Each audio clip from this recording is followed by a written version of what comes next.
Friday levels கொடுத்துருந்தோம். Levels இன்றைக்கி எதுவும் ஒர்க் ஆகலை. இன்றைக்கி ஆக்சுவலாக மார்க்கெட்டில் வந்து ஒரு பெரிய கேப் டவுனில் தான் ஓப்பன் ஆகிருந்தது.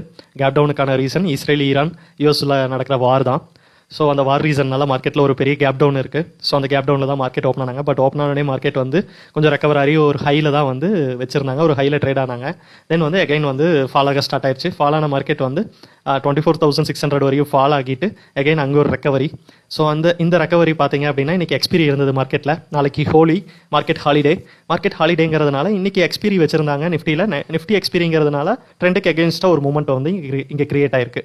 பட் ஆக்சுவலாக மார்க்கெட்டோட பேசிக் ட்ரெண்டு, பிரைமரி ட்ரெண்டே இப்போ செல்லிங்கில் தான் இருக்குது.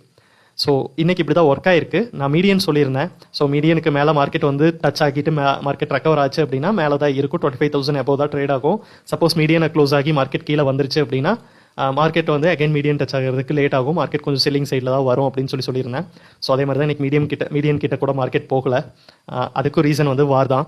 ஒரு பெரிய கேப் இருந்ததுனால அந்த கேப்பை ஃபில் பண்ணாமல் தான் முடிச்சிருக்காங்க. ஸோ இனி வெனஸ்டே மார்க்கெட் ஓப்பன் ஆகும். லெவல்ஸ் எதுவும் என்னால் இப்போ கொடுக்க முடியல. வார் சுச்சுவேஷன் இன்னும் கண்டினியூ ஆகிறதுனால மேபி இன்னொரு கேப் டவுன் கூட வரும். ஸோ உங்களுக்கு இம்பார்ட்டன்ட் சப்போர்ட் லெவல்ஸும் and resistance levels, important level மட்டும் நான் கொடுக்குறேன். ஆஸ் பர் டே கேண்டில் அனலைசிஸில் நான் கொடுக்குறேன். ஸோ அதை நோட் பண்ணிக்க.